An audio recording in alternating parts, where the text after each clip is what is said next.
Diese Konferenz wird nun aufgezeichnet.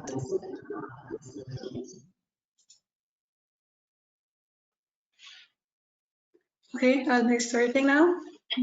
Welcome everybody to this Space Generation Advisory Council webinar about new space technologies and opportunities. I'm Huda Auni. I'll be your host for this virtual event.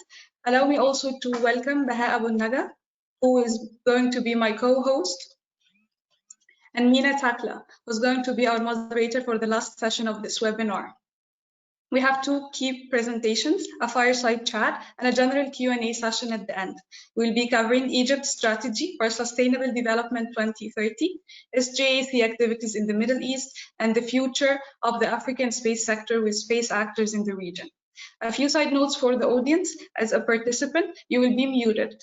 Please keep your mic and camera off at all times. This session will be recorded and uploaded to YouTube. Due to the international nature of this webinar, the language of this webinar is English. If you have any questions for the speakers, please feel free to use the chat box and post your questions before the Q&A session. This will allow our team to ask them directly to the speakers. So with that, allow me to introduce our first guest speaker for this virtual event. Our first keynote speaker is Dr. Ayman Mahmood. Dr. Ayman is the head of the Space Imaging Division and a board member at the Egyptian Space Agency, SGAC. He has been working at the Egyptian Space Program for 18 years. Dr. Ayman, you have the floor. Please start sharing your screen.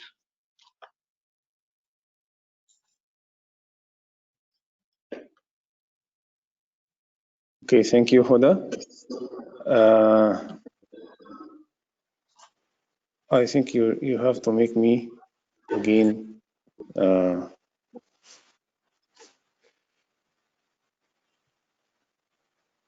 I can't share my screen. Can you please make me a presenter? Okay, now. Okay, hello everybody. I'm Dr. Ayman from the Egyptian Space Agency, and I'm going to speak about the space technology and how the implementation of the Sustainable Development Strategy for the Egypt. So, as we may all know, that Egypt has a vision 2030, and all entities in the country is working hardly to implement these objectives. So I'm going to speak about EGSA, what is the Egyptian Space Agency. Also, I'm going to speak about the vision, mission, and policy principles. We have also some talk about the Egyptian space program, what is the main pillars, and finally about the activities which is supporting the Sustainable Development Strategy for Egypt. First, I have to introduce a brief about the Egyptian Space Agency, which has been recently established, maybe 1 year and few months. Its objective is to localize space technology and satellite launching from Egypt. And also, one of the main objectives and main mandates of the Egyptian Space Agency is to serve for the Sustainable Development Strategy for Egypt.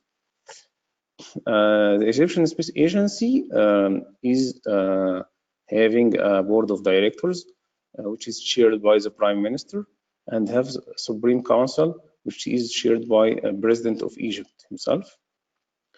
What is our vision in the Egyptian Space Agency is to be a responsible user for the outer space.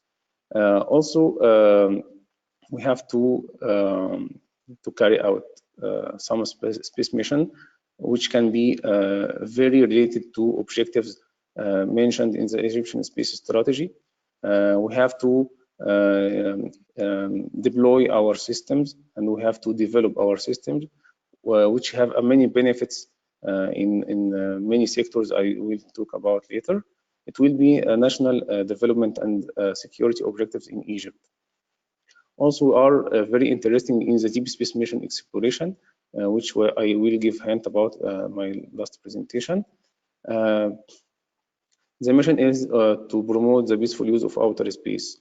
So having a peaceful use of outer space allowing us to invest in human capital development, in the investment and sustainable activities related to research and development. We translated these objectives into principles, And these principles, we are developing the Egyptian space policy upon it. So we have main policies which are related to development of space objectives nationally and internationally, and especially regionally. So we are using space technology to support application, especially in the Earth observation, navigation, communication, and space science. We have also to address a reliable, sustainable development platform for responding to social economic objectives, because as you may know that Egypt is not a luxury country that can accommodate a very large scale space systems. No, we are trying to depend on a reliable system which can be costly effective and can be in the same time integrated in a reliable way. We are also trying to develop a regulatory framework which can be regulating the space activities in Egypt, especially related to research and development and deployment of space systems. Meanwhile, we are realizing that space is not an individual issue. It is not closed issue, it should be open. So we are trying to make a regional collaboration framework, especially in the African and the Middle East region.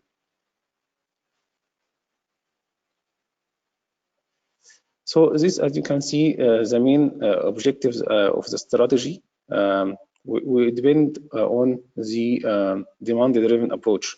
So we are translating the Egyptian space strategy, United Nations Agenda Sustainable Development Goals. We have also African space policy and strategy as a part of Africa, and we are also using the group of Earth observation, especially for applications and benefits of space systems. So the Egyptian space program is driven from the Sustainable Development Strategy from Egypt. As you can see in this slide, Egypt has already established a strong Sustainable Development Strategy, which will lead to Egyptian Vision 2030. And these pillars are focused in many areas, such as energy, culture, social justice, and urban development. We drive our policy and our strategy objective from this Sustainable Development Strategy of Egypt. And we have main strategic pillars in the international collaboration and the regulatory framework. This is a higher level of application.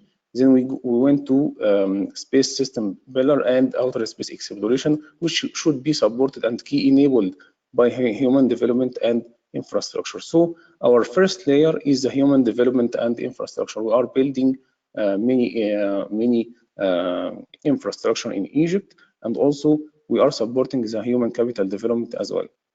This will lead us and support our development for space systems and outer space exploration, which can then serve for international collaboration and regulatory framework. So we depend on Earth observation, satellite communication, satellite navigation, and space science as a 4 main programs for Egyptian space activities. So we have collaboration with university. This one is one of the first and strongest pillar we are working in. Right now we have a strong relation with the universities. We're also working to support research and development in many centers in universities, and many students are involved in the development as well. We have very strong project, which is university satellite program, which is an educational one. We have also some programs which is very related to supporting the research and development, especially for students for the postgraduate, masters, and PhD.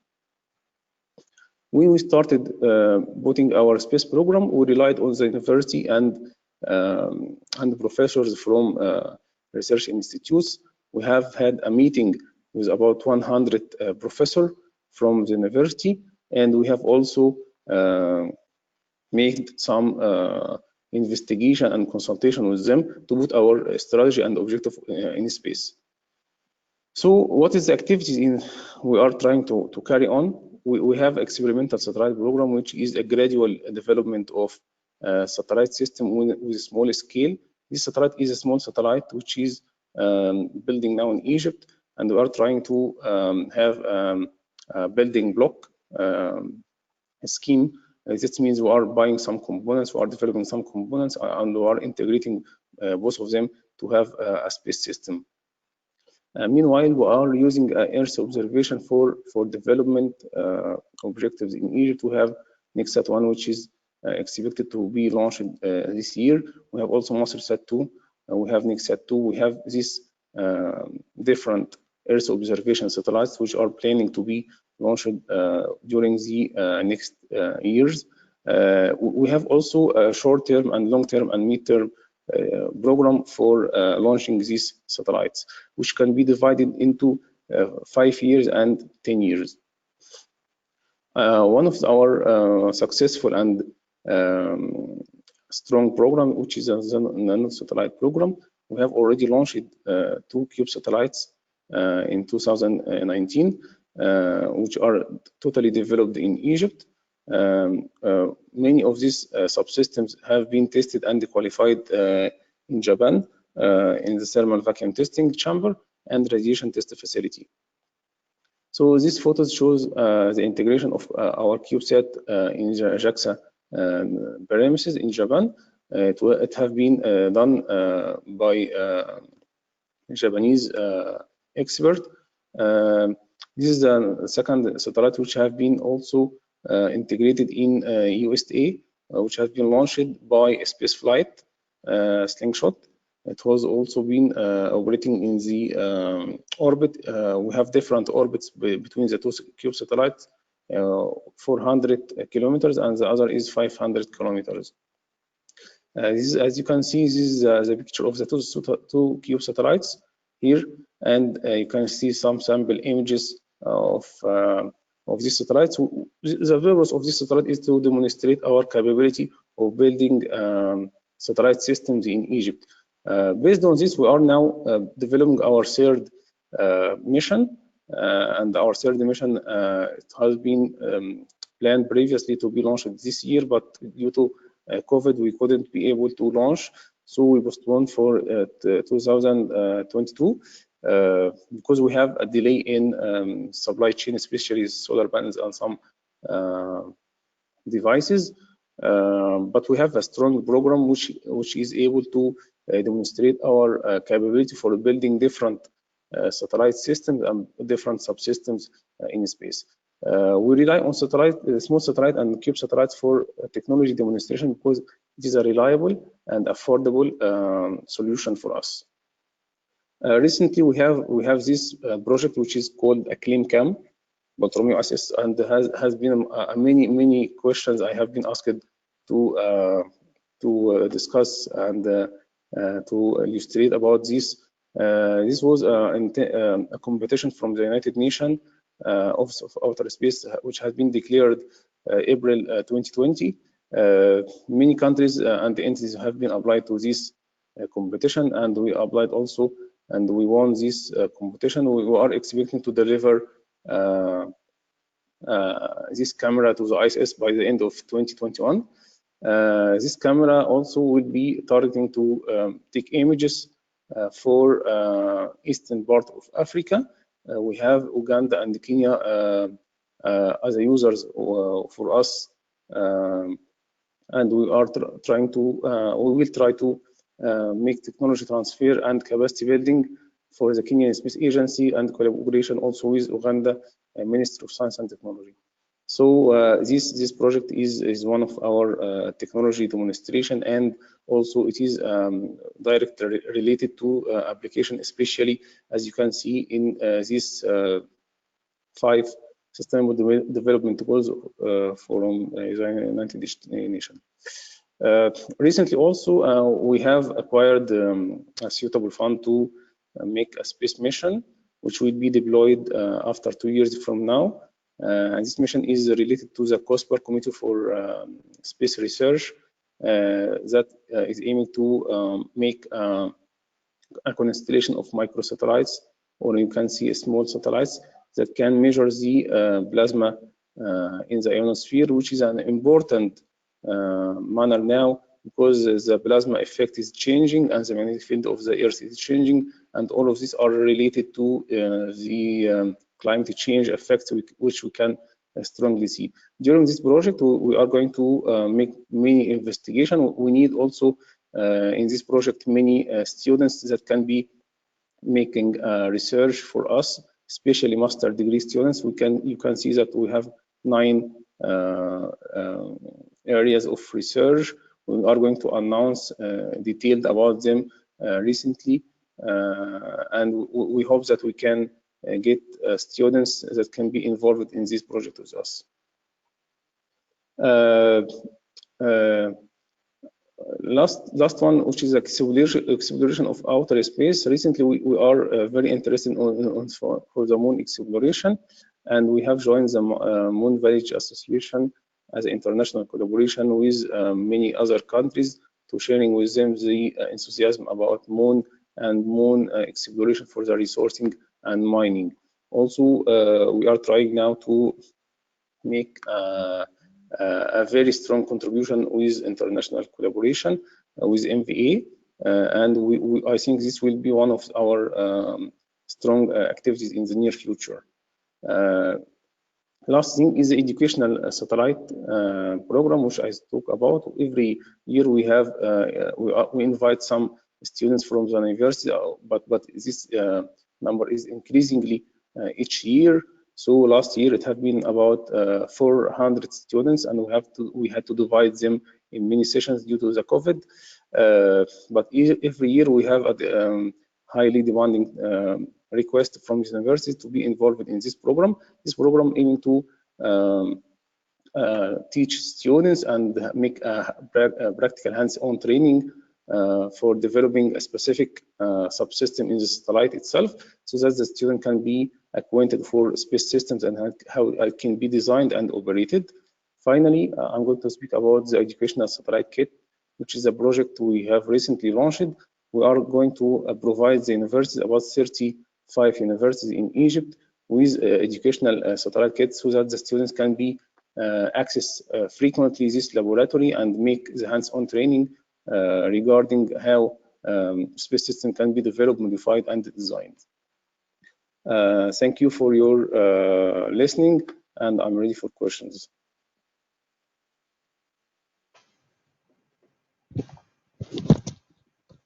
Thanks, Dr. Ayman, for this really informative presentation, and we're really interested for the developments and opportunities in the space sector in Egypt.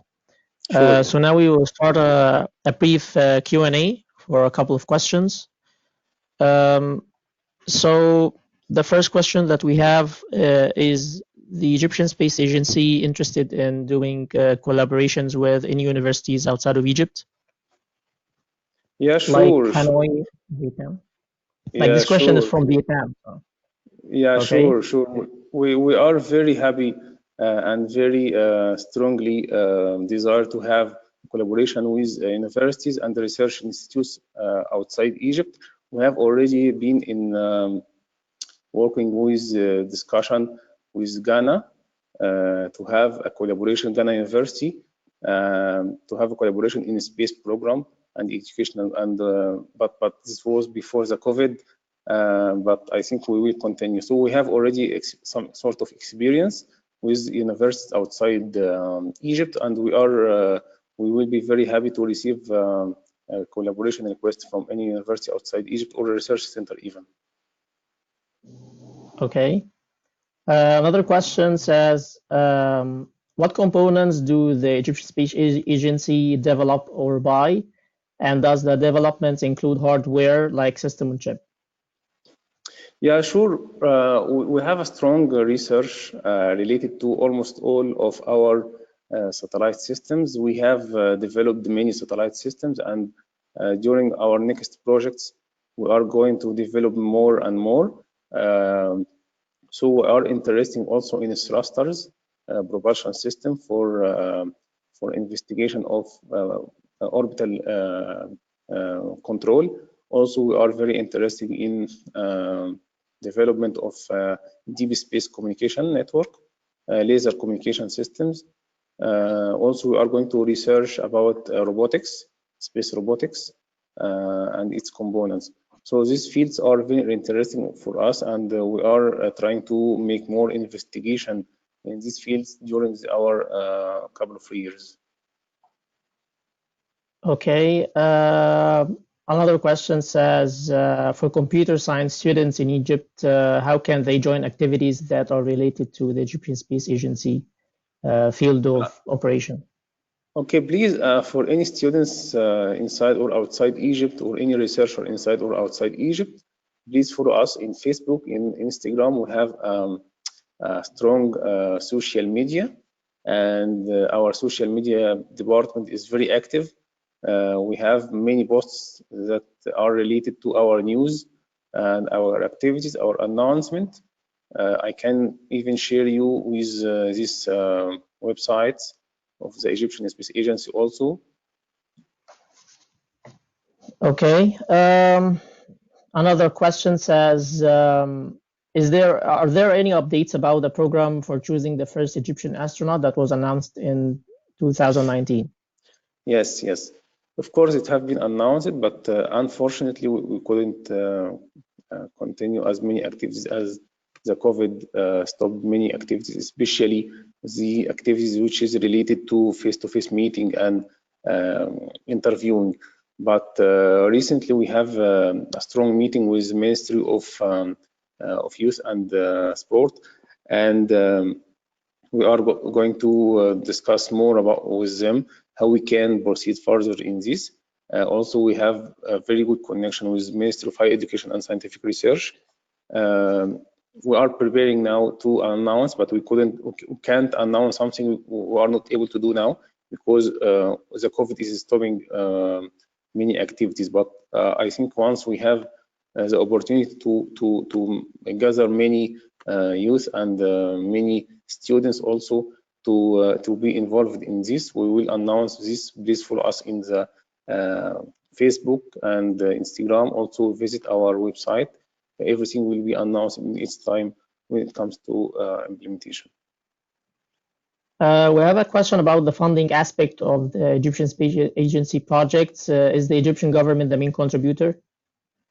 Yes, the Egyptian government is the main contributor, but we are also have many other sources of funding for the Egyptian Space Agency, especially for the research and development projects. We have also some missions which is funded by other entities, but the major share is coming from the government. Okay, we have a very good question. Does the Egyptian Space Agency, what are the involvements of the Egyptian Space Agency with the Moon Village Association, the MVA? Okay, yes, yeah, sure, good question. We are contributing with the MVA in two aspects. The first one is the BESC project, which is participating of the emerging space country, and this project is aiming to gather some groups of each developing country and emerging space country. By the way, Egypt is classified as emerging space country now. So we have a team which is putting a roadmap to the moon, how we can go to the moon, where we can go to the moon, when, what is the requirement, what is the technical support, what is the required key enabling technology. So this is a strong team, very strong team actually, and they have a very, very good job. And I think they are very related to the Egyptian Space Agency, and the Egyptian Space Agency is very supporting the team and waiting for the output to discuss how we can move forward. This is the first one. Second one is the camera for the MVA. MVA is willing to put a camera on the moon, and this project has been started last year. And last week, I have been selected as a project manager for this project, and I think this project is very inspiring. And this project will gather a lot of engineers and science youth to put their idea and also to put their contribution to this mission. This mission will be international mission and will be supported by many international agencies, and Egypt is one of them, of course. Okay, last question. When will the Egyptian Space Agency start building propulsion engines for rockets? I don't know actually about this question. Of course, should be in our mind, sure, but I think it is not a very easy task because we have many technical issues we have to solve first. But I don't have an answer about specific date to start building these systems. Okay. Thanks, Dr. Ayman, for your very informative presentation and very elaborative answers. So our second keynote speaker is Ahmed Baraka, joining us from Alexandria. He is a clinical pharmacist. Ahmed is the SGAC regional coordinator for the Middle East, as well as the regional communication manager for the Middle East. Mr. Ahmed Baraka will now present about the recent SGAC activities in the Middle East. Without further ado, Ahmed, the floor is yours.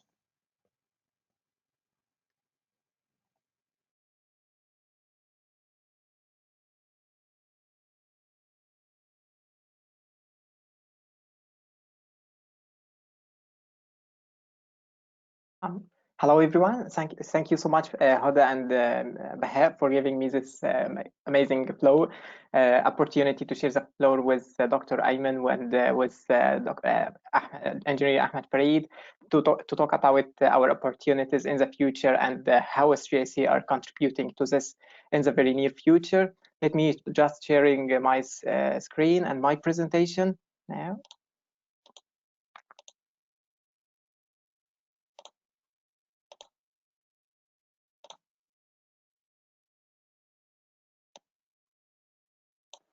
So mainly for SGAC, in SGAC we are working on under the support of the United Nations program on for space and space applications. For SGAC, we are not just like an organization. We are a network. We are beyond the network. You can connect with us through our hashtags, SGAC or SpaceGen. You are able to connect with us on our different social media platforms.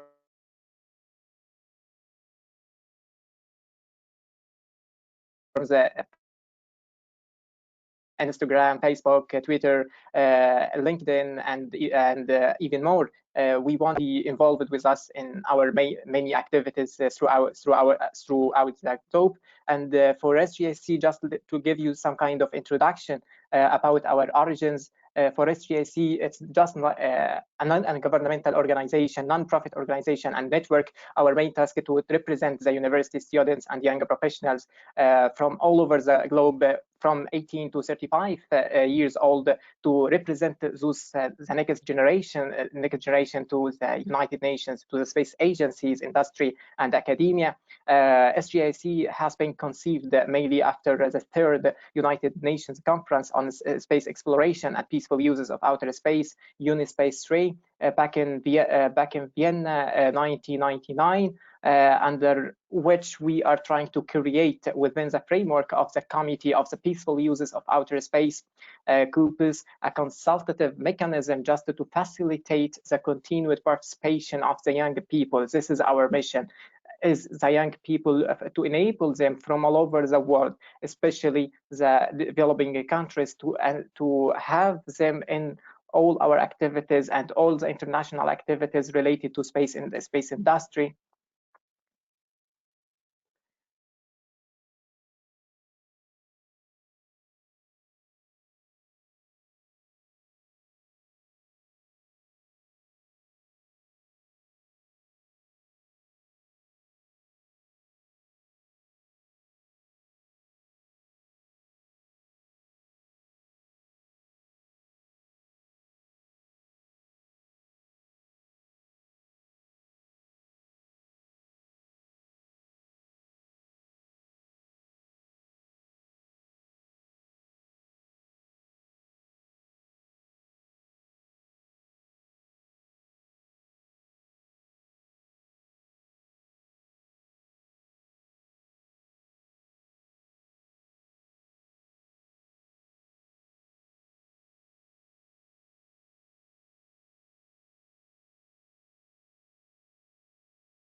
Ahmed, excuse me.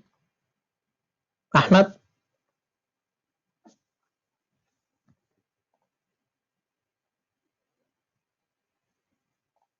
Ahmed, can you hear me? Yes, Ahmed? I listen to you.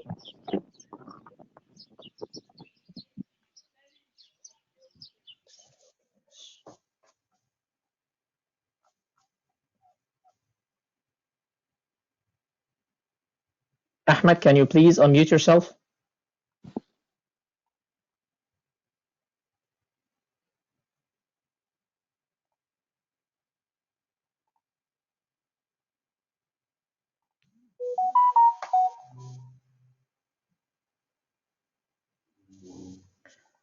Okay, so we apologize for that technical difficulty, everyone. So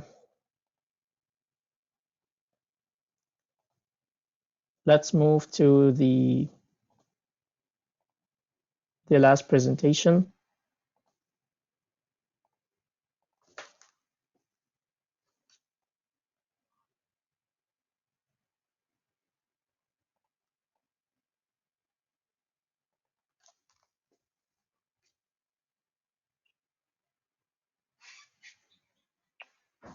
Hey, Bahat, can you see me and hear me? Okay. Yeah. I will leave the floor to Mina. You have the floor. Okay, thank you, Bahat, and we apologize for this technical difficulty. As soon as Ahmed arrives, we're gonna give him the floor again after we finish this session. So thanks a lot, Hoda, Bahat, Marwa, and Ahmed, and the entire SGAC team for organizing such a world-class webinar. With the developments in Egypt and the Middle East that Dr. Ayman Mahmood and Dr. Ahmed Baraka will cover now, we also witness African countries, including Egypt, ramping up their activities in space to tackle national challenges. And with Egypt being the head of the African Union and the host of the African Space Agency, the country is uniquely positioned to lead the development of the space sector in both Africa and the Middle East, and to create a strong bond between both continents. We'll have an interesting discussion now about the evolution of the ISS, the emergence of new space stations in low Earth orbit and beyond, and about the future of the African space sector. Allow me to introduce our last speaker for today. Our last and final speaker for today is engineer Ahmed Fareed, joining us from Munich. Ahmed is the chairman of the African Committee at the International Astronautical Federation. He's been working in space operations for over 10 years, located at the German Space Operations Center at the DLR and hired by Telespazio Vega. Additionally, Ahmed is an astronaut scientist candidate for the POSM program that is supported by NASA and takes place in Florida. So without further ado, Engineer Ahmed Fareed, it's a pleasure to have this interesting fireside chat with you today. I'm all fired up. Let's get it started. You ready? Yes, I'm ready. Thank you very much for the introduction, Mina, and very welcome, everyone. Thank you for the participants to be there. Thank you also for the speakers that have been speaking before. They were really motivating. And yeah, let's go, Mina. It's like more about discussion, rather a presentation. Let's take the floor. So I have some questions for you. So for some folks out there that are just learning about the International Space Station for the first time, could you give us a bit of an overview on why and how the International Space Station was formed? All right, that's more a history thing that's related to the space history, where it started with the Cold War, and it started between Russia, mainly the Soviet Union, Russia now, and the United States of America. Back then, when it started that they were like competing each other between who has technology, who's more powerful in this field. with the first man on the space, with the moon landing afterwards, with the later on activity with the space stations that they've been building. The Russians started, or the Soviets back then started the space station, started their own space station with some experiments on board, and they were alone in the field. Later on, with this cooperation started by the Americans themselves, that they started to say, okay, let's start to have peace. And this started with the International Space Station, where the Americans and the Russians start to speak to each other and say, let's collaborate together to have a space station that is mainly for human beings, that is mainly as cooperate as any other cooperation, and also let's make other joiners to join the International Space Station, where the first American astronaut that just coming with dates here were started to land or to handshake at Mir. By the way, the first Russian space station is called Mir, and this I believe the word Mir means two things. That what they say means either Earth or peace. So it can be either or, right? So when they started Mir, they had the first American astronaut on their space station, or on their Soviet station at 1968. Those are the dates that I have here. And there was also a docking between the Soviet, or Soyuz, which means Soviet, and the Apollo, and it was also 1975. From there, they started to build the International Space Station. They built it with Mir 2, that means Mir 2, I think, in Russian.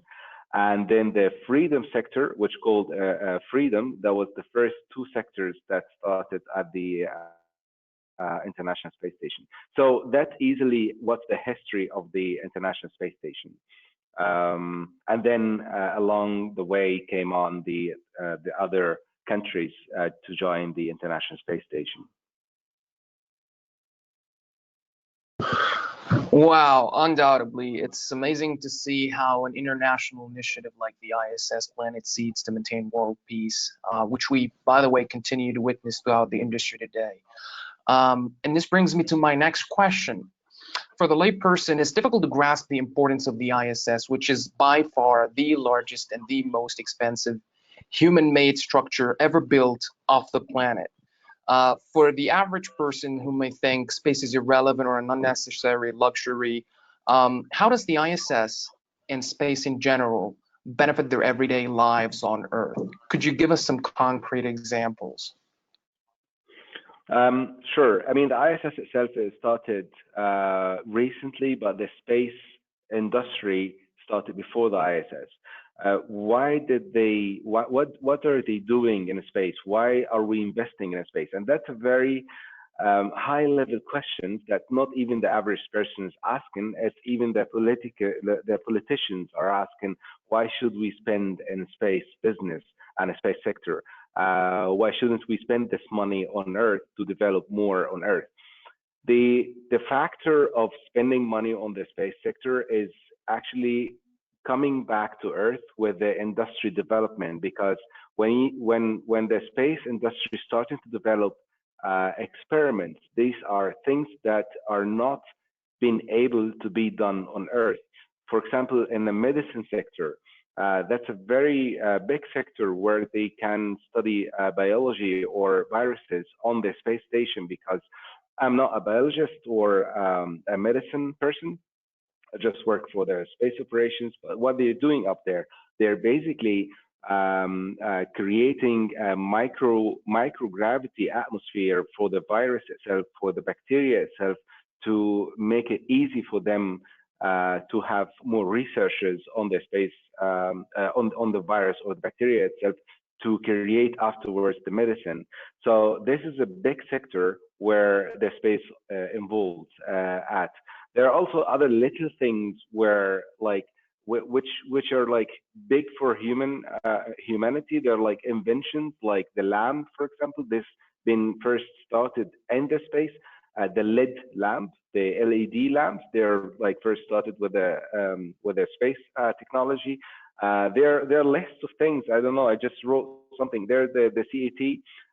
The CET is where, you know, this thing where you lie on at the doctor's place, and then they get you inside a little hole, and then they basically know everything what is going on your body. This is the CET. This is what it's called.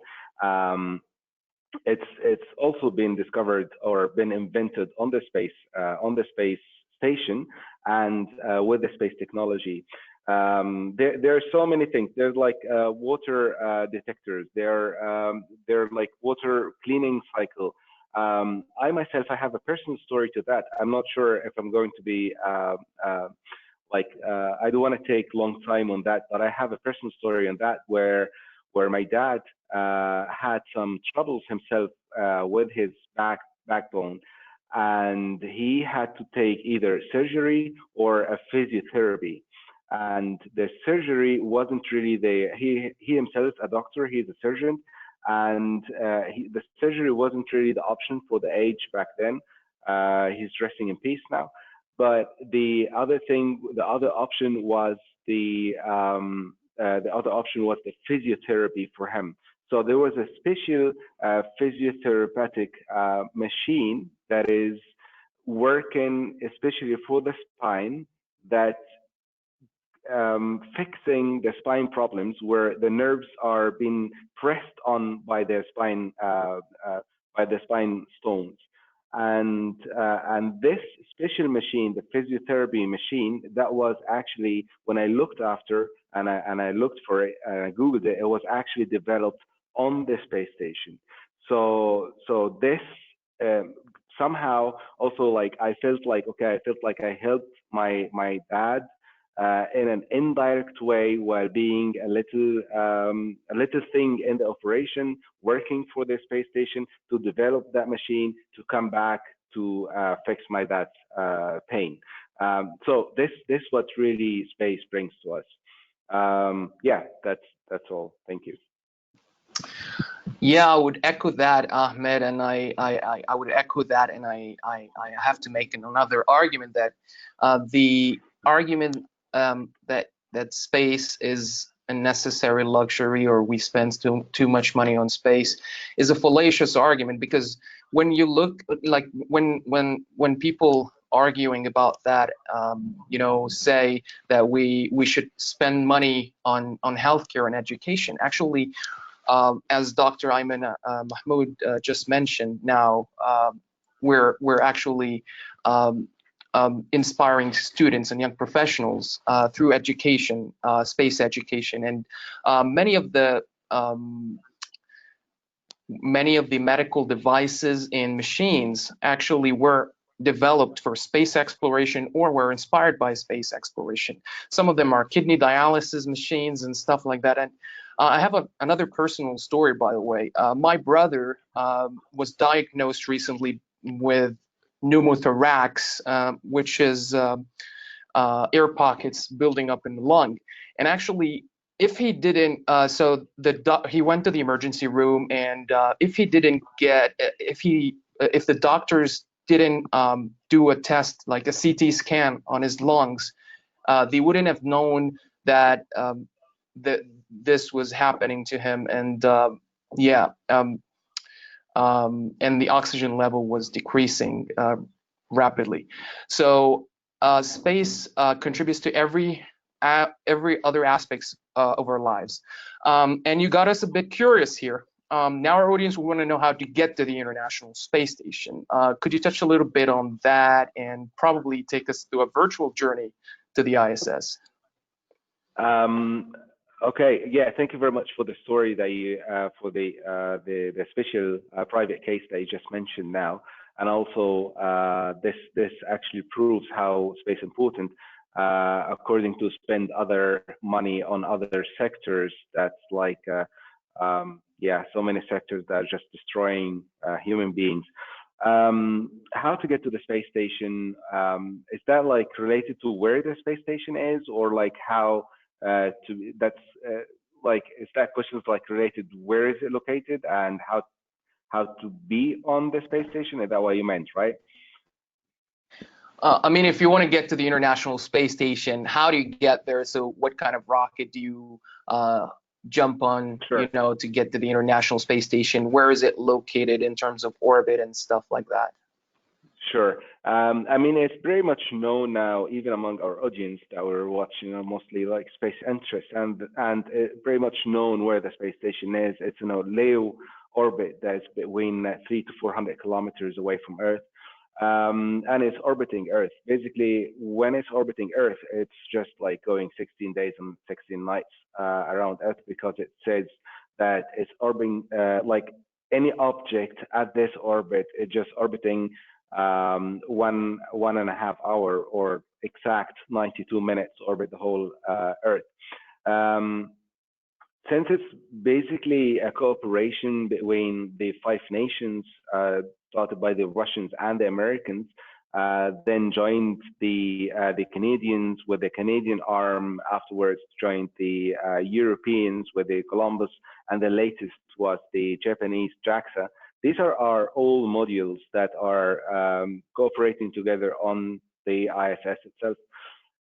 To launch to the ISS, they're started by the Russians and the Americans with the Soyuz or Progress. Those are the 2 rockets that have been launched from the Russian side, and then the shuttles that been docking at the space station. Then the retirement to the shuttle came. Those are the ones that been working with the human spaceflight, because while the astronaut on the space station, he needs like, we need to also get them their food, we need to get them their clothes, we need to get them their experiments. So there are like 2 systems, STS, two space transfer systems that is reaching the ISS. There's one which will transfer humans to space, and the other one which will transfer the goods or the experiments to the space.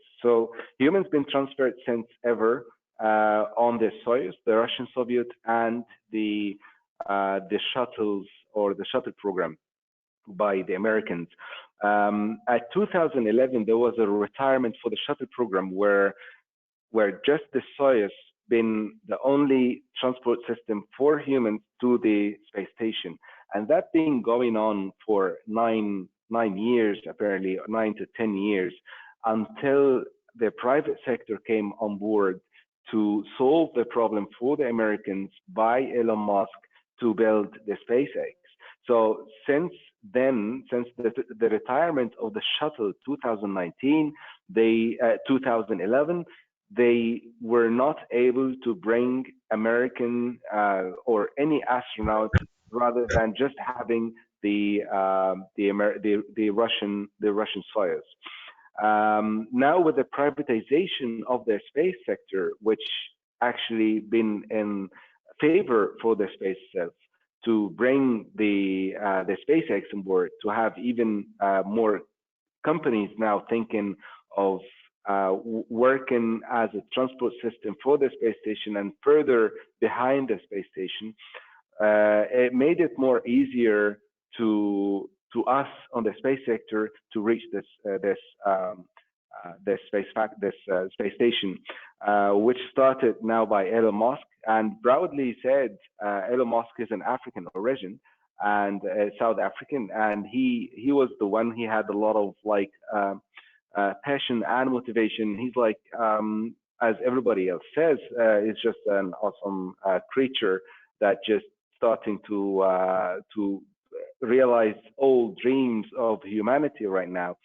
And with his realization to the dream of reaching the space station, which is one of the big things that he's doing with the SpaceX, he just finally, after 9 years, where the Americans depending on the Russians to bring the space station, to bring people to the space station, he just finalized to bring people to the space station by his rockets.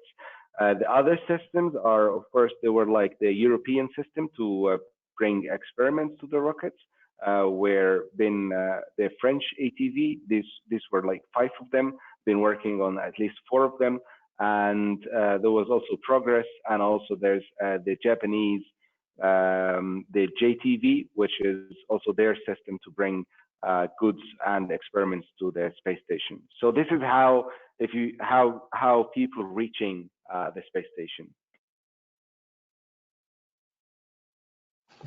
Yeah, thanks, Ahmed. Now that is something else.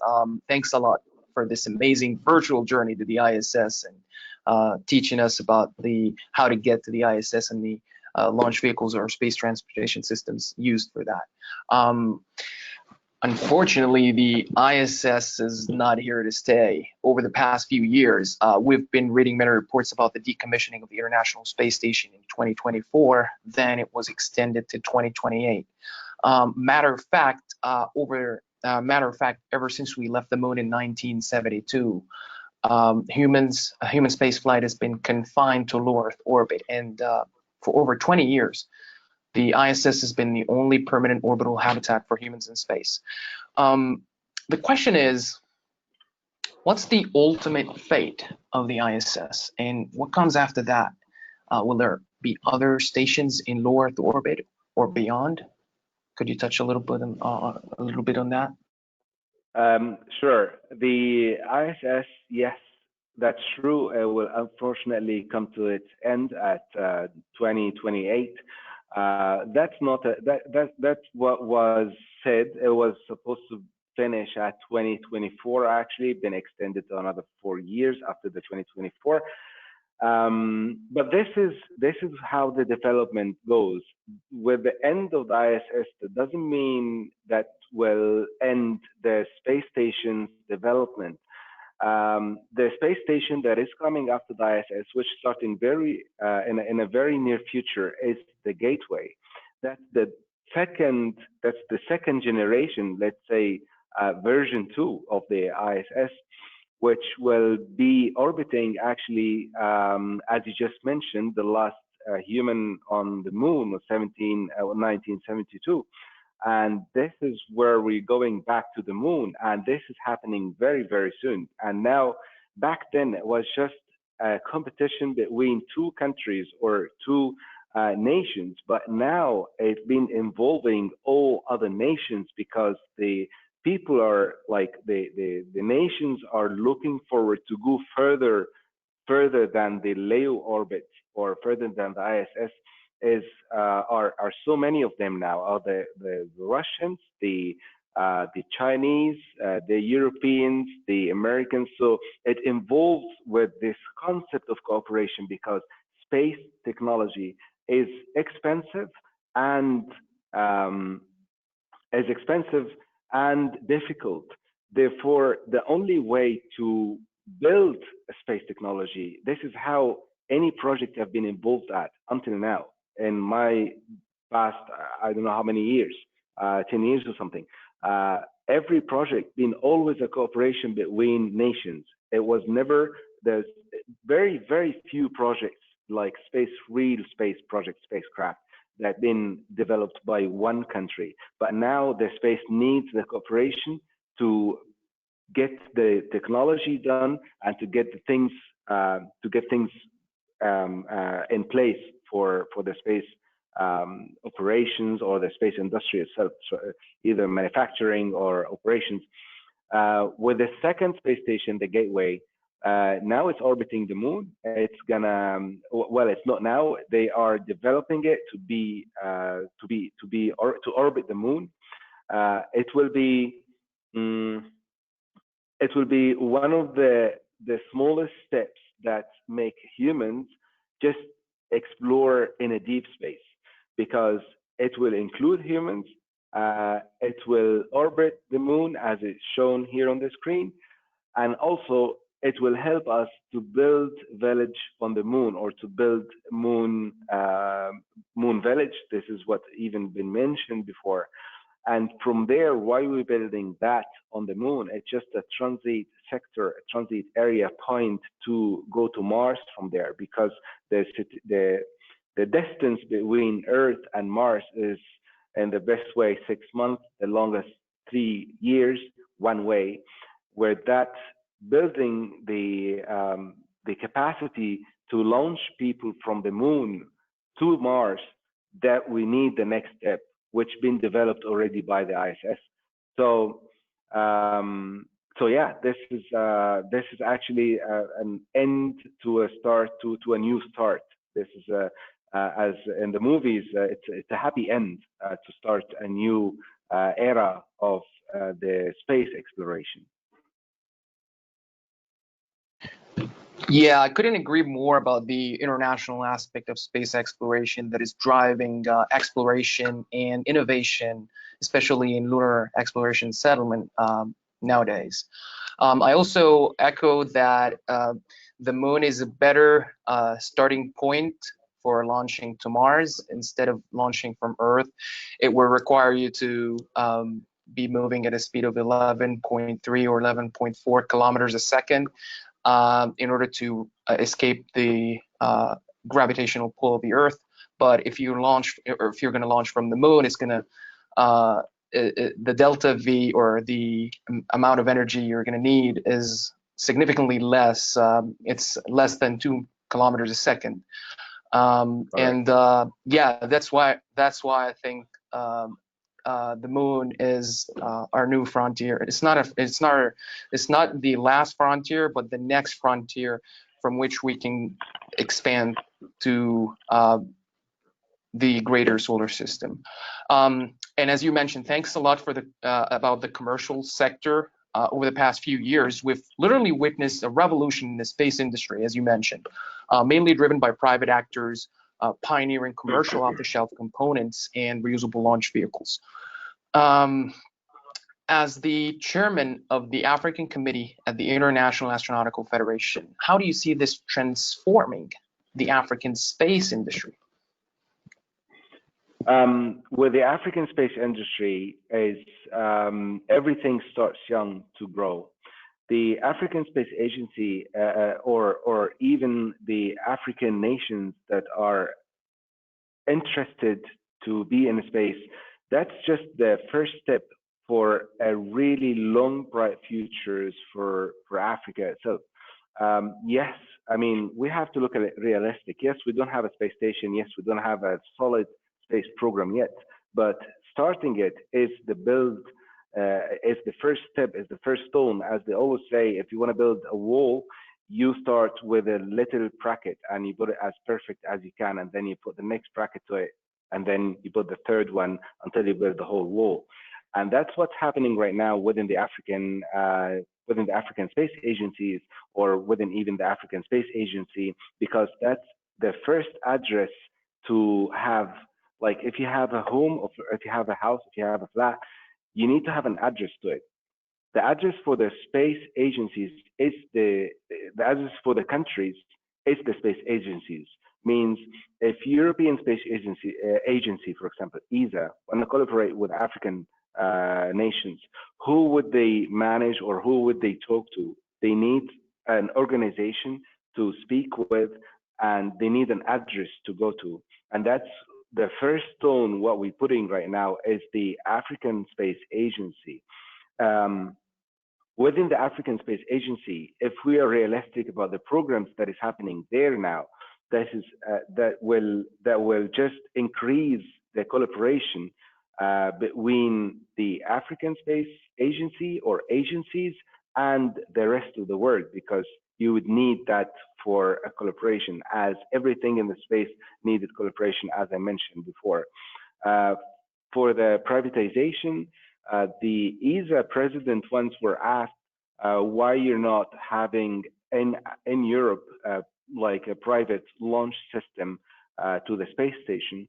And he said, yes, we cannot do this. And people were arguing, okay, Europe cannot do this. Actually, the United States itself, it couldn't do this since 10 years.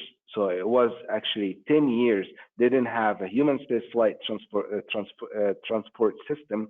And it was, as I mentioned, it was depending on the Russians to go to the space station. So this is not a matter of how powerful or how, this is just a matter of opportunity to be created and to be executed. Opportunities in Africa, everything young, it has way more opportunities than things that is already solid. So there's a lot of opportunities for African space agencies to join the space sector, to join even my committee within the IAF. There are so many programs that can start young and just grow as everything else would grow. When you're young, you're solid, you're more powerful than something that is already out there, and that's where the power starts.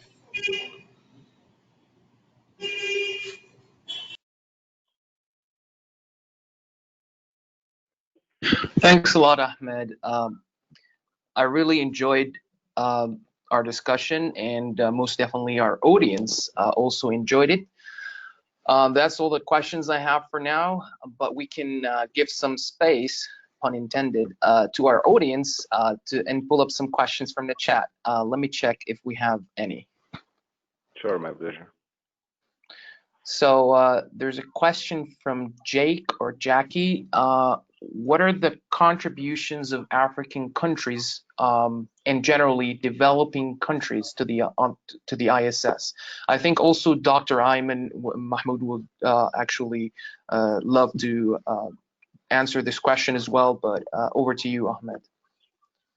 Well, since Dr. Ayman already mentioned the camera that been, I think, at the end of 2021 will be launched on the ISS, which coming from Egypt, which is an African country. This is basically the contribution right now. The fact is, the ISS itself is being built by 5 nations. Therefore, they are doing other nations, or they are accepting other nations through competitions or through motivational competition to be on board on the ISS itself. But the major thing that has to be on the ISS, it has to come from these 5 nations. So if there are none of the African development on the ISS itself, it's just not because there's no technology at the African sector. It's just because when the nations, when the 5 nations built the ISS, they were more focused on the European, they're like geographic thing that has, the geographic thing mainly means if they're like Europe collaborating or interacting or cooperating with the International Space Station, so it has to come from Europe, or it has to come from other countries that are also interacting. Those other things that is interacted to the International Space Station, those are coming through competitions, as Dr. Ayman mentioned, and those competitions are open to the rest of the world.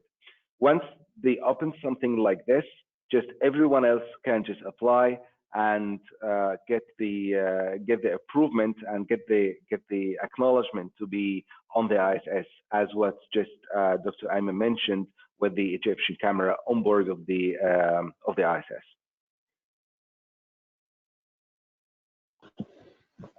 There's another question about from Hazim. What is your opinion about the Faculty of Navigation Science and Space Technology? We want you to support us. What do you say to that? Sure. I think, well, I'm just going through that. I believe there are some private messages coming in here about this exact sector. I personally, I mean, they need to be mentioned. I personally don't know where they are because I'm at the German Space Operations Center, but maybe Dr. Ayman is more aware of the Faculty of Navigation Science and Space Technology and what they are doing. I would recommend and would strongly love to support all local universities that are going with the space technology, that are involved with the space technology, because the recognition for these universities is one of the main things that has to really motivate them to do more. Because if you're like one of those, I believe Hazem maybe is in Egypt, so maybe this navigation science space technology is an Egyptian technology, or yeah, he could mention where the university is. Yeah, sorry to interrupt. Yeah, Bahat says Suwaif. they're at Beni Suwaif University. Yeah. Beni Suwaif, right? Beni Suwaif, Agdanes. Beni Suwaif is, yeah, with that university, I really recommend to leave the floor to the Egyptian Space Agency to mention more about what these universities are. And they're also, what I'm aware of, there are also like programs that is happening right now with the Egyptian universities by the Egyptian Space Agency to support and motivate those young people to work for the space technology. So it's well mentioned, Hazem, and thank you for mentioning it. Thank you very much. Mm-hmm. So there's a question from our team, and another question that is similar from Asina, I think. So the question is, being an astronaut is surely one of the biggest and most challenging goals for many folks out there. So to all astronaut wannabes, as an astronaut scientist candidate for the Poston program, could you share some pieces of advice on how to prepare to be an astronaut and the actual steps you've taken to fulfill that dream? And also, another question from the chat says that only astronauts from those 5 countries that you mentioned can apply to be an astronaut and go to the ISS. It says, I wonder if there is any future plans about making our own space station to involve the ISS to involve in the ISS as the developing countries. So probably asking about the African nations to create to build and launch a module to be put on to be docked to the International Space Station. So what do you say to that? All right, those are so many questions at the same time. Well, okay, so I don't know where to start, but I have some in my head and I maybe lost some others. The first question was about how to be an astronaut. This is how I believe how it was formed, or what are the steps to be an astronaut. So this is more into why do you want to be an astronaut. So if any occupation out there that want to be something, since we were little kids, every couple of years we would choose a occupation that we wanted to be. Like, I want to be a doctor, I want to be an officer, I want to be whatever, I want to be an engineer. So this is a kid's question where you think, okay, what is this kid looking at? He's looking at maybe the uniform of this occupation. He's looking at maybe how this occupation would be. But when you're an adult and thinking about those occupations, you would think, okay, why do you really want to be at that exact occupation? Why do you want to be an astronaut? Why do you want to be a doctor? Is it because you want to be cool and because of the white coat and because of the astronaut suit? Is this a part of it? Or is it because you want to help the humanity with something that you want to be very good at, therefore you would help the humanity for? I've seen that through my years living with my dad, for example, where he was a doctor. It's a good coat, it's a good position, it's a good everything, but the fact of a doctor is helping others. This is what's behind the occupation. I want to be an astronaut. Why do I want to be an astronaut? The fact that you would figure out why do you want to be an astronaut, what does the astronaut really do, is also a thing that will help you more to motivate yourself. Do you really want to be that? That's the first thing. What are the steps to be an astronaut? Or astronaut, it has so many names in different languages. So in Russian, this is a cosmonaut. In English, this is an astronaut. In Egyptian, it's Ra'id Fada. I think with the word, the space as well, space, roundfat, space, and also in Egyptian or Arabic is fada. I think the word itself, the meaning is more closer to the Egyptian language because it's called fada, means basically empty, and that's the vacuum. So if you want to be at that vacuum, what do you think you will be qualified for? What do you think the qualification to be the vacuum out there? What do you think the qualification to arrive for that, to a spaceman to be up there? It's mainly physically, it's mainly the physics, the physical aspect to it. This is a main thing. What I went through is some tests, and then I went through some physical trainings where we had to fly, where we had to be in a chamber, where they take off the oxygen, which is hypoxia, it's called. They take off the oxygen of the chamber, and then you understand it's not who's the longest will stay there is the winner. It's basically you understand what is your human physics is. So every astronaut itself on the space station is mainly an experiment himself, because there's like an astronaut been 1 year on the space station, and this astronaut or two astronauts been on 1 year on the space station, and this is itself was an experiment to see what would the human body evolve within a year without microgravity or without gravity within the microgravity.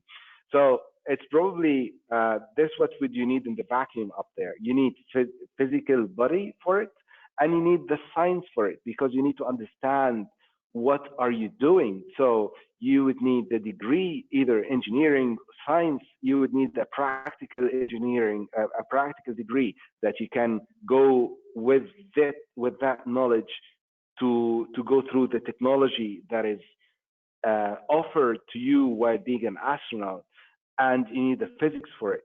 So those are the main two characters that you would probably need. With that, I want to just have to mention something. An astronaut is the top of the space sector.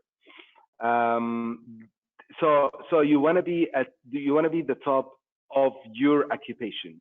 Means you want to be the astronaut of your occupation. If you are an engineer, you want to top your engineering thing, and you want to top your engineering thing and be the best at it. That's basically what I want to answer for.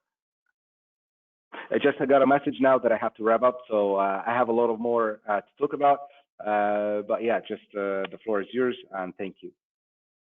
Unfortunately, we have many questions coming up in the chat, but unfortunately we don't have enough time now to answer all of these questions, so we're going to leave them till the end, the general Q&A session. Now, if Ahmed Barka is ready, I'll yield the floor to him. Okay, thank you very much. Thank you, Mina. Thank you for the audience. Thank you all. Thanks a lot, Ahmed, and it's been a pleasure.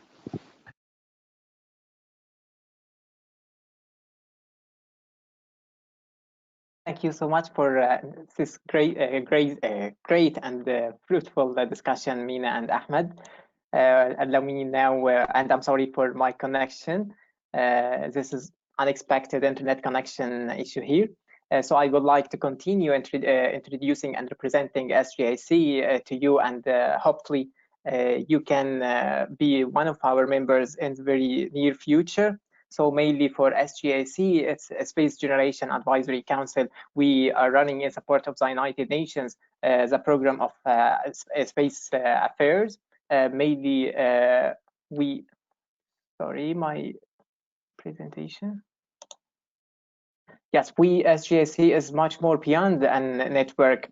You can connect with us through our different social media accounts, through accounts from through Facebook, Twitter, Instagram, LinkedIn, and also get in touch with us on our different hashtags like SGAC and the Space Gen. Let me just give you a very brief introduction or overview about SGAC Origins.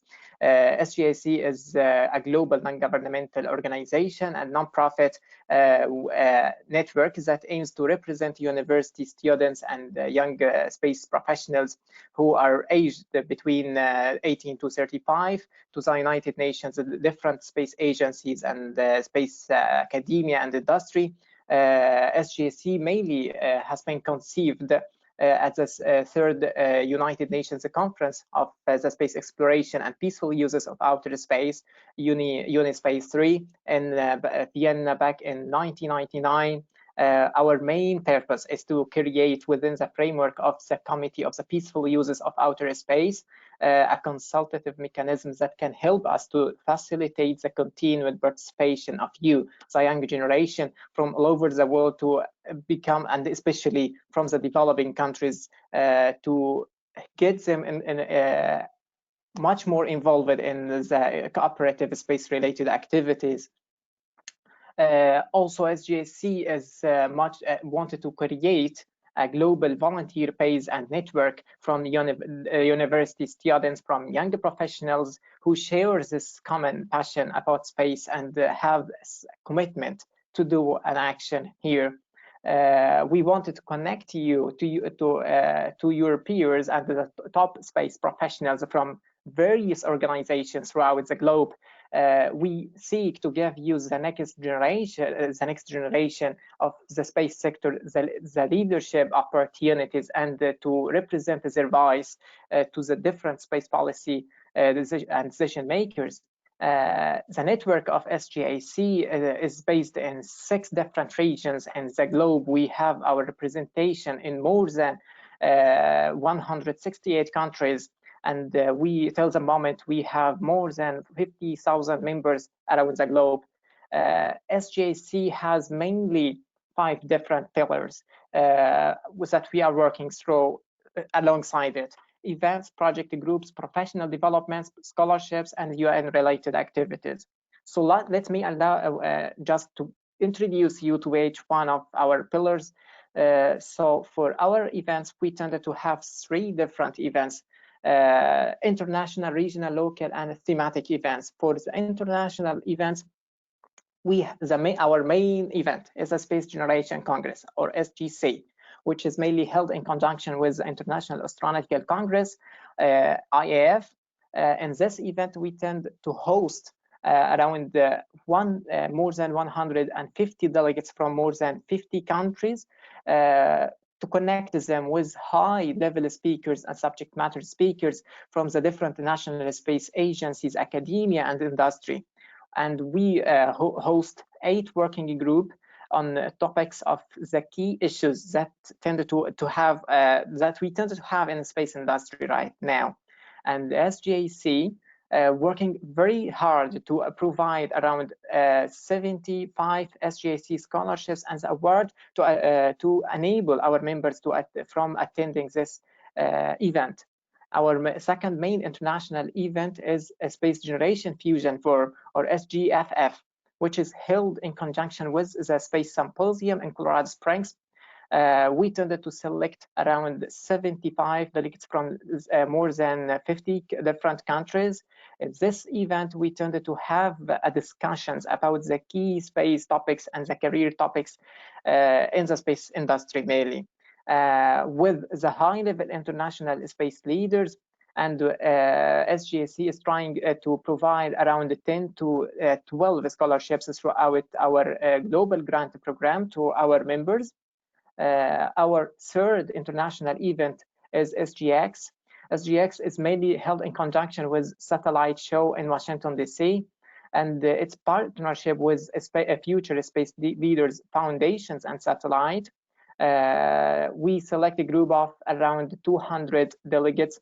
This event is mainly technology focused, and that brings young professionals, industry experts, governmental leaders to have this huge gathering event to discuss about the pressing issues, to have this kind of innovative brainstorming on the existing issues that we have in our space technology. It's kind of fast-paced and engaging discussion on the cutting-edge space and satellite technology.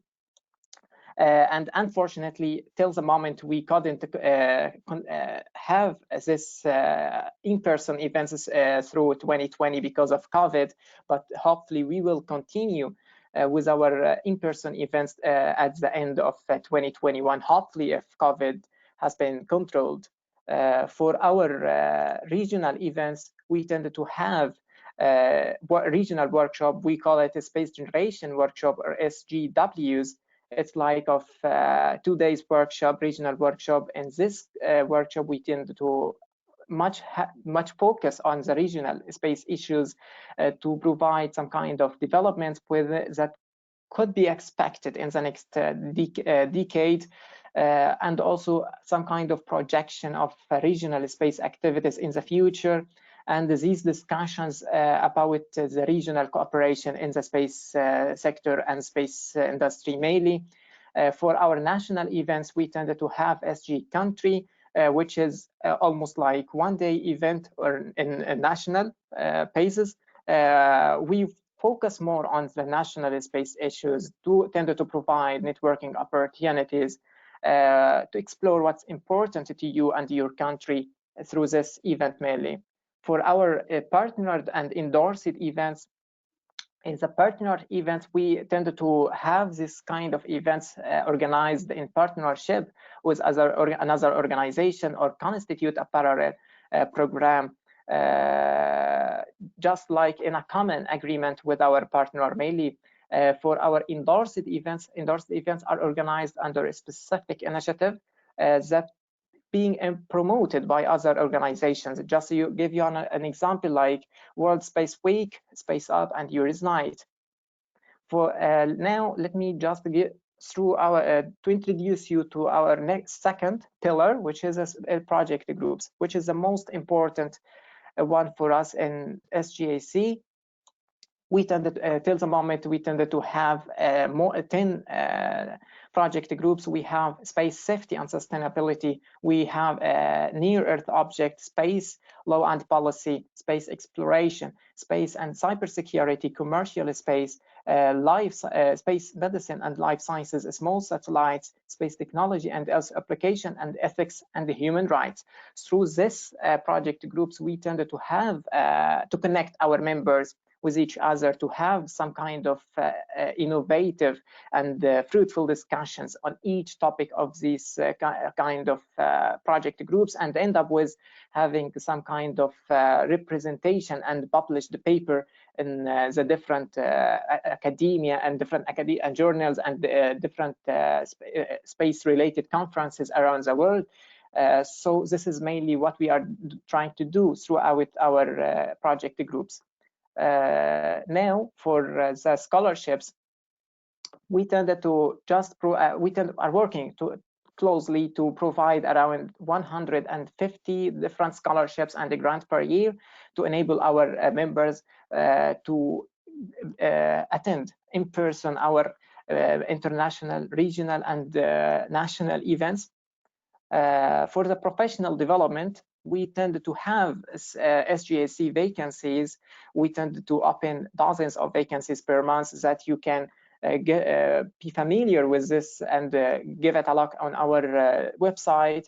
The most important here is the monitorship programs through which SGAC try to connect its members with experts in the space field, especially through our vast network of alumni, because SGAC is now has a history of more than 21 years, and also through the mentorship program, SGAC hopes its member will be able to receive this kind of enough support and guidance to get on the right track in their career path. Besides, we have on our website the job boards, through which you can find the different job opportunities in the space field.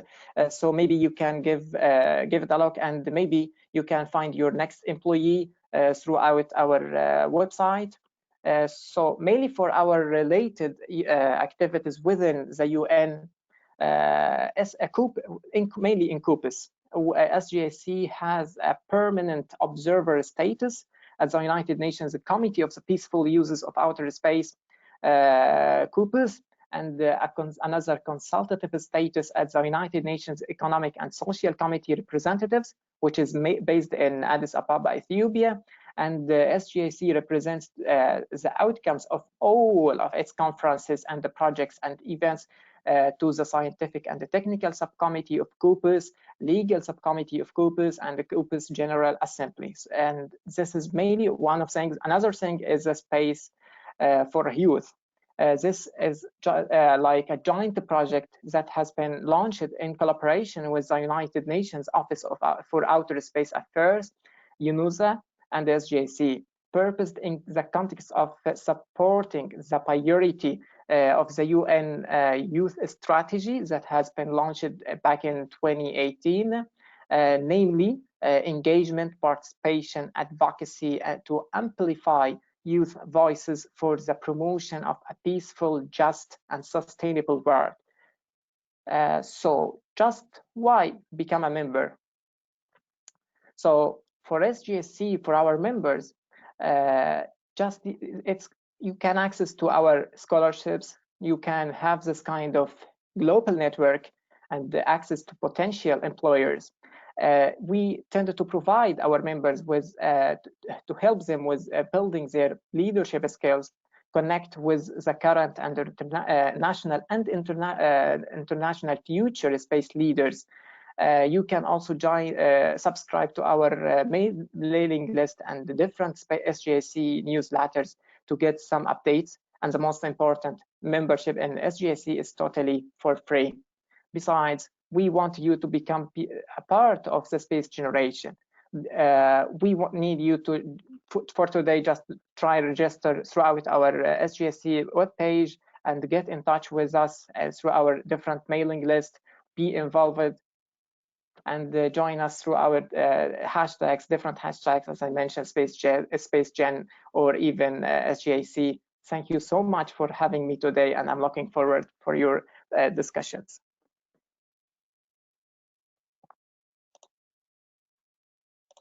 Thank you so much, Ahmed, for this interesting presentation. I would like to take one or two questions for you. Can we start with, like, from your personal point of view, why would you recommend students and young professionals to join SGAC, and how can this develop their career in the space field? For sure.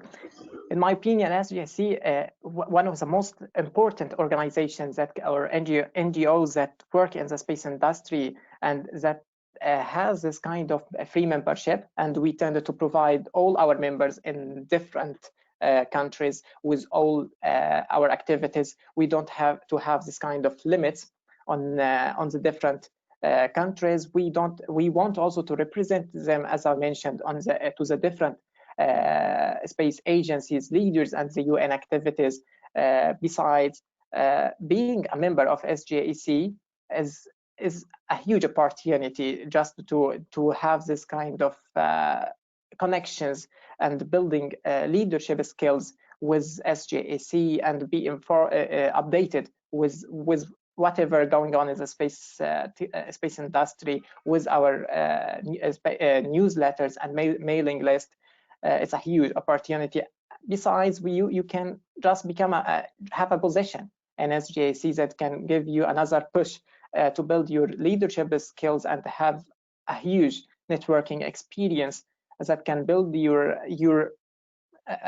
career path mainly, and give you a better chance to become in the future one of the space leaders.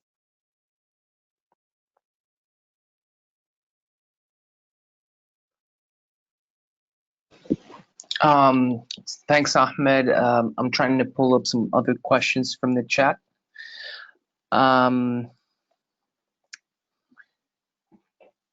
So there was another question for you, Ahmed. It says, from Sarah. I'm a biomedical engineer for space exploration, currently pursuing a PhD, and was wondering if there was any possibility of me helping out in the near future? I suppose she means in Egypt, I think. For SGAC, I believe this would be the most accessible or the most important here to address here to our space medicine and life science project group to connect here with her peers who are working on the life science mainly. For Egypt, we still trying to do our best to have this kind of space medicine and different life science projects and initiatives to be launched in Egypt, but hopefully we will soon have some kind of this activity in Egypt, mainly in the near future, with the support mainly of the Egyptian Space Agency. Mm-hmm. It seems like this is the end of questions for now and the end of our session here. Thanks, Ahmed, for being with us today, and thank you for your time, and keep us posted on the coming developments in the region. To our audience, that's the end of the third session for today. Thank you for sticking around. We're now opening a general Q&A session, as Hoda mentioned. If you have any questions for our speakers, please feel free to go ahead and ask them in the chat box, and if you wish, you can address them to a specific speaker. So we're gonna be trying to pull up some questions from the chat box now. But if you don't want to attend for the rest of the webinar, it's okay to leave the webinar now. So we're gonna be taking questions, general questions for our speakers now. I have another question for Ahmed Fareed. It says, as a space operator and spacecraft flight controller yourself, how similar or different from the ISS would the Lunar Gateway operations look like? All right, thank you for the question. I believe it will be almost the same from technicality here. The operations itself, if I'm working for the operations for the Columbus module that is attached to the ISS, I'm not doing any flight dynamics work. It's basically we are contacting a room that is attached to something floating in the space, and that would be the same for the gateway itself. The only thing will change, it could be for the ones who are flying the gateway and ISS, because the ones who are flying the gateway and ISS are the Russians and the Americans. So the ones who are flying the ISS, where the flight dynamics are, where the boosters are, where they have to keep the ISS itself on orbit, this would be a different calculations, that would be a different flight dynamics. For the experiment on board, it's the same microgravity atmosphere, it's the same field, it's the same operation. So there's no much difference for the operations that is from the ground station. Thank you. Thanks a lot, Ahmed, and I'm really looking forward to seeing boots on the moon soon.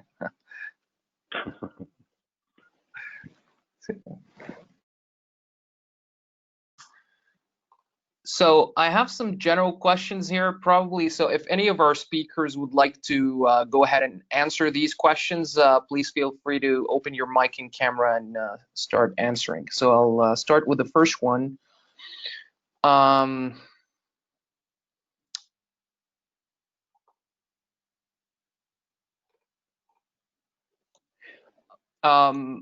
There's another question from Jayaprakash. It says, what do you think about the future of African aerospace graduates?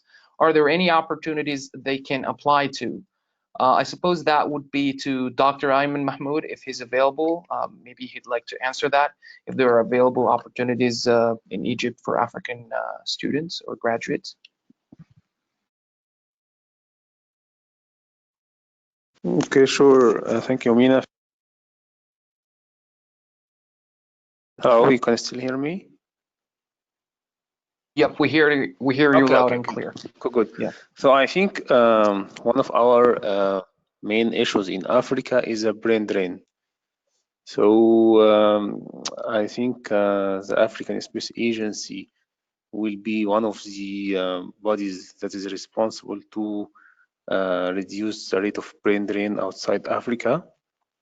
And also I think the effort that will be done by the African Space Agencies is to establish research centers in many research areas related to space engineering, space medical science, space outer space exploration, also geophysics and other fields of space and geophysics. I think yes, the future is for space in Africa, and I would suggest that for the African students not to go outside Africa, and you can still have many opportunities inside Africa, especially with the African Union and Egyptian and the African Space Agency, which will be soon be activated by the African Union, and I think many opportunities will be on in your future. Thanks a lot, Dr. Ayman Mahmood. We'll give a couple more minutes for our participants if they have any more questions. So we'll wait for a couple more minutes. If somebody has any more questions, please go ahead and post them in the chat box.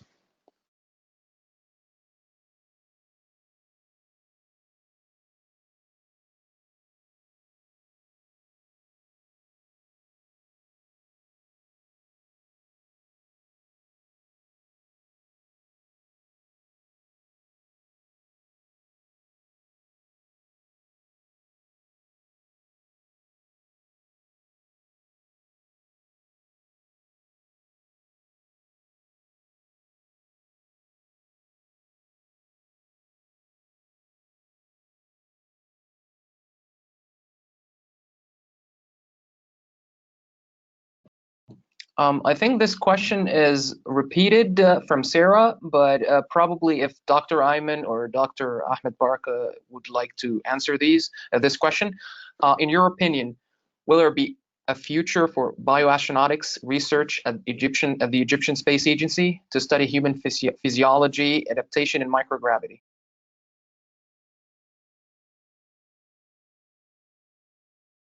Okay, I can respond to this question.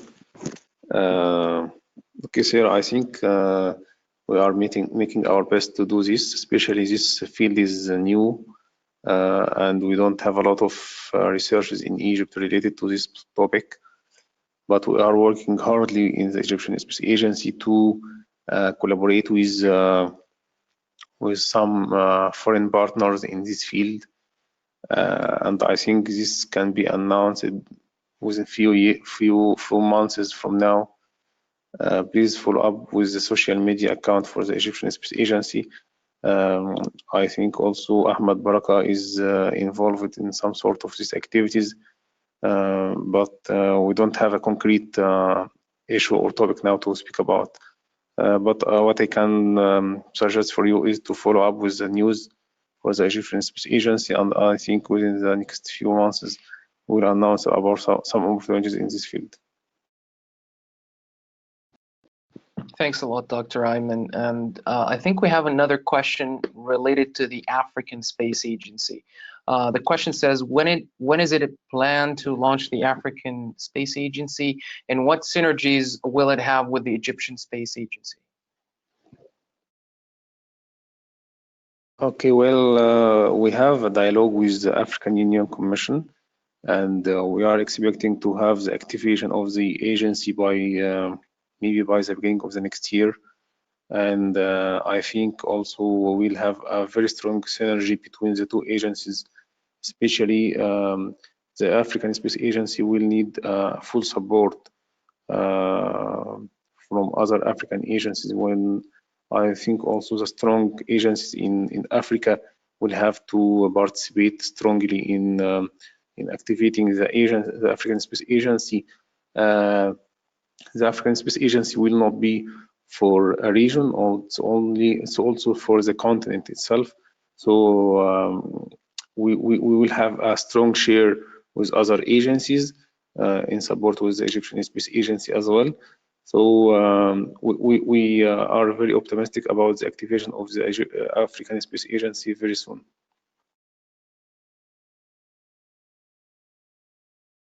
Thanks a lot, Dr. Ayman.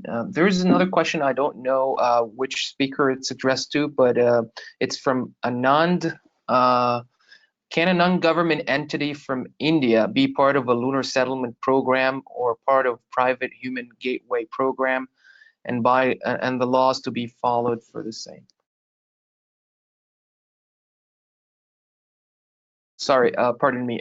Any bylaws to be followed for this? That's a question.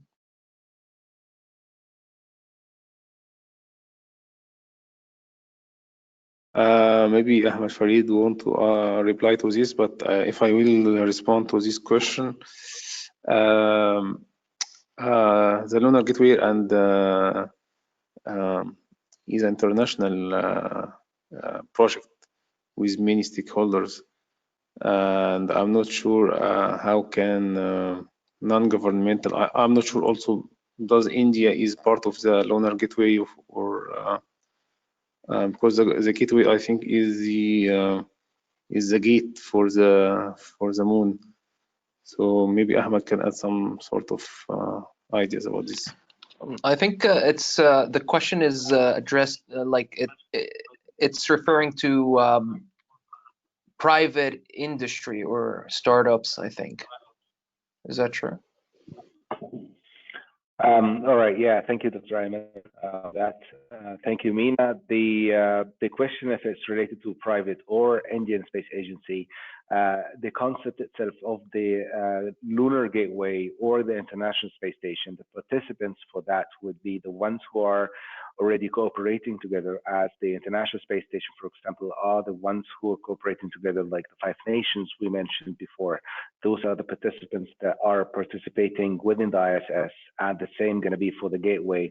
But for participating on the lunar activity itself, without participating within the Gateway activities, that would be through the, for example, the very open thing that's happening right now, which is the MVA, that's the Moon Village Society, which if any company, any space industry wanted to activate itself within the space industry with the lunar project, this is the announced organization that is happening right now that is working on the moon project, which if India or any other nation is not allowed to be part of the Gateway itself, then it can be a part of the Moon Village Association, and they can offer what they can do and see where the lack of technology is, then and then we'll provide the technology or the spacecraft that they want to provide, or the technology, the space technology that they want to provide to the MVA. That's I think would be the answer for that. Thank you. I think there's another question for you, Ahmed Fareed. But Dr. Ayman, do you want to say something? Yes, just to follow up with Ahmed ideas. No problem. Yes, I agree with Ahmed. Yes, if you want to, as a private sector, if you want to have an activity on the moon, you have first to demonstrate your technology, and demonstrating your technology should be with other partners. So I think first step for you, if you wish to go to the moon and to make some sort of investigation for the lunar service, to seek for other partners who are going to the moon, and you can go together and make some research, and you can demonstrate your technology, your idea, your mission.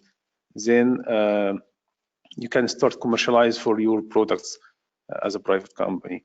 And yes, I also agree with Ahmed that the MVA, please see the site of the MVA. They are having a lot of initiatives and activities which is related to lunar service and moon exploration. You might be able to join one of them and be active for this mission. Thank you. I would just add to that you can reach out to the Indian Research Organization, ISRO, and see if they have already plans of going to the moon or collaborating with other nations that are launching payloads to the moon. Maybe you can host a payload on one of their satellites, or maybe you can do the other way around of, building a satellite and offering other agencies or companies to put their payloads on your satellite. There are many opportunities for startups in Europe, United States, and elsewhere. And I heard that there is a very good ecosystem for space startups in India. So maybe you can check out with the Indian Research Organization.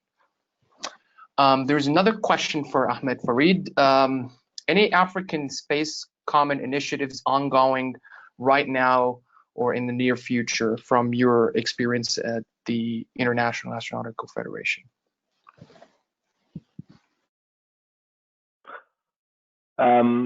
If there are any African projects that is going right now within Africa or with the international cooperation with other countries, those are two different questions. If it's within Africa, I believe yes, of course, there are a lot of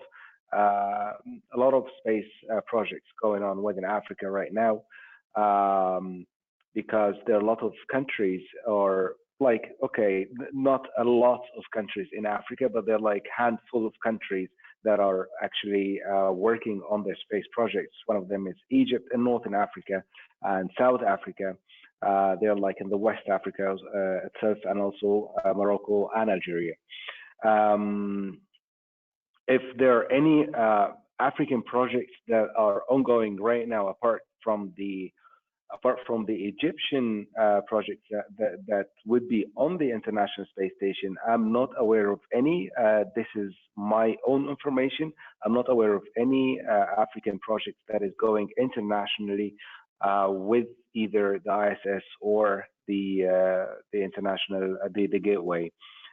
Maybe you correct me if I'm wrong, but this is my current information right now.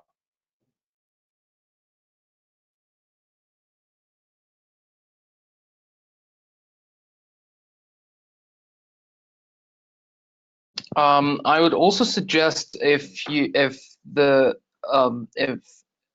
think Dan asked this question. If Dan, you can probably check out UNOSA's website for initiatives in Africa. So are there any more questions from the audience?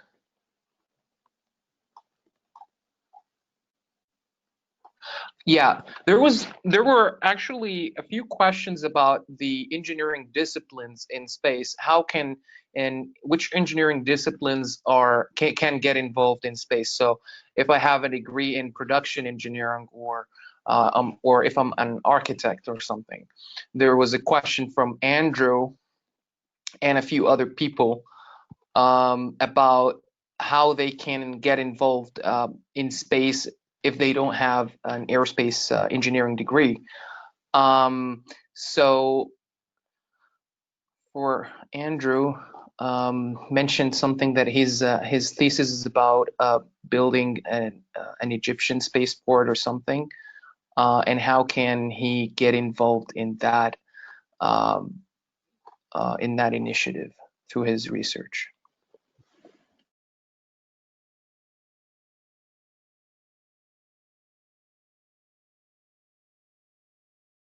Would any of the speakers want to go ahead and answer this question about the disciplines in engineering? In the disciplines, the engineering disciplines that would be, better if they get involved in space activities, other than aerospace engineering.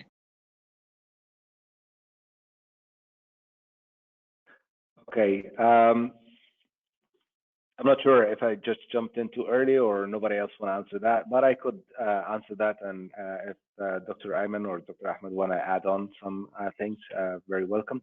For the space industry itself, space and aerospace. There are two different things, space and aerospace. Aerospace is basically working with airplanes, space is working with the space.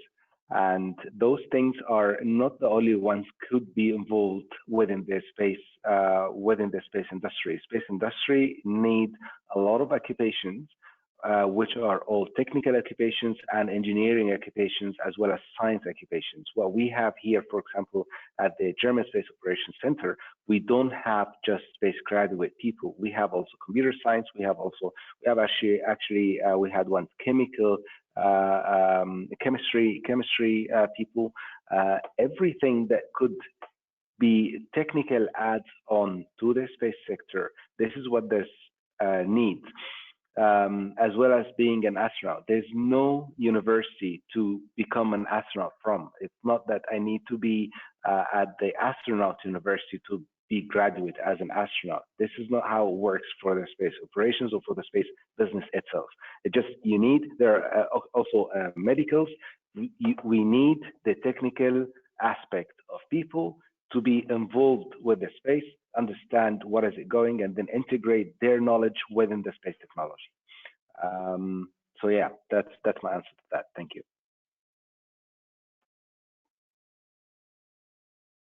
Would Ahmed Barka or Dr. Ayman would want to add to that? Okay, I can respond to this point. Actually, in developing a space system involves about 52 engineering disciplines. And about maybe we can say 5 or 4 of them is relying on aerospace degree, but the rest of them are simply different engineering disciplines. So we have a communication engineering, we have electrical engineering, computer engineering, computer science. We have a scientist also as well, not even engineering. We have mechanical engineering. All departments of engineering and all sectors of engineering can be involved somehow in building the space systems, in being an astronaut. So I think and I believe that space is a multidisciplinary science. It is not a specific science. So everyone who is working in the science and engineering can be adapt himself to have specialized in space sector.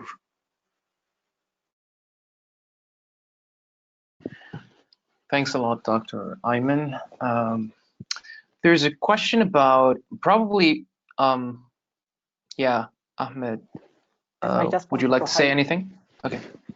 Go ahead. I just want to highlight that necessity also of the medical aspects and the different specialties in the medical field, from medicine, pharmacy, physiotherapy. All of these are involved in space, and for not only for a space purpose. We are trying also to understand the alternations or the physiological changes that will happen to our normal physiology once you got into ISS or within this kind of microgravity environment and extreme radiations, or even the deep space missions that we wanted to launch to the moon or even to Mars.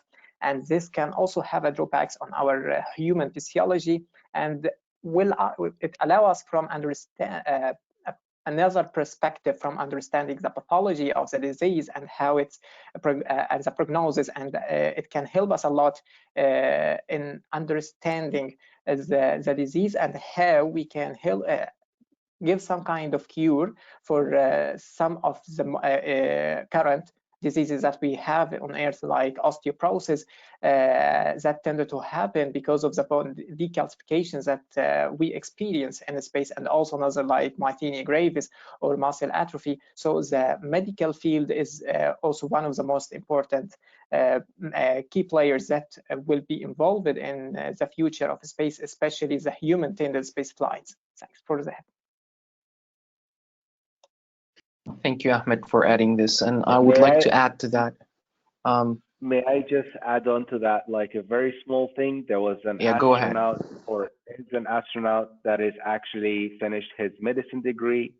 and his PhD on the medicine degree. Afterwards, he went to engineering degree, finished his engineering master's and PhD on the engineering degree, and then became an astronaut. So this is a Canadian person that finished both fields to be an astronaut, which actually brings up the medicine itself is also a big, huge factor within the space sector. It's a huge factor. If I didn't mention that before, it has to be mentioned, as Ahmed mentioned it. And yeah, that's all what I just wanted to add. It's one of the qualifications sometimes. Thank you. I would also add to that space is not just limited to scientists and engineers. You can join the space industry if you're an entrepreneur, if you're a graphic designer, or if you're a video editor, if you're an artist, if you're a science communicator or something like that. There is space for you in space, pun intended. So there is one question I think for Ahmed Baraka about SGAC. Let me pull it up. How does SGAC help a 40+ age telecommunication professional or SATCOM engineer in space science if he is registered with SGAC? This is a great question. Yes, definitely. SGAC can help with that. It's because we have our SG network of our alumni. As I mentioned, we have more than 21 years from our organizations that have been established back in 1999. So please, if you are registered on our website, please be part of our alumni project group that connect you with our members, past members. That now is key players in the space industry. As for now, I would love to mention that we have here Dr. Ayman from the Egyptian Space Agency. Dr. Ayman has been one of our members and the national point of contact of Egypt in 2015, and now he is a great one in the space industry in Egypt. He is a board member of the Egyptian Space Agency. So this is, yes, this is maybe what we are trying to do. Thanks for that question. Thank you, Ahmed. So we have a few other questions about space architecture and about how setting up space colonies. You can reach me out at mene.takla@moonvillageassociation.org, and I'll get you in touch with the working groups at the Moon Village Association. And with that, if there are no further questions or remarks, we can go ahead and wrap up for today. It's been an insightful, engaging, and motivating discussion with all speakers. It's been a pleasure to be here with you today, and I'll give it up to Hoda for final remarks. Ad Astra. Thank you, Mina, for giving it up to me. I would like to thank Mr. Ahmed Fareed, Dr. Ahmed Baraka, and Dr. Ayman Mahmood for their interesting presentations and discussions. I personally enjoyed the discussion, and I hope all the audience already did. Thank you all for your time. I would like also to thank Mina and Baha for their help out in preparing this webinar. By that, I would like to end the webinar. Thank you all for sticking around, and we look forward to having you in future SGAC events. Thank you. Have a great day ahead. Thank you, everyone. Thank you for the organizers. Thank you. Our pleasure.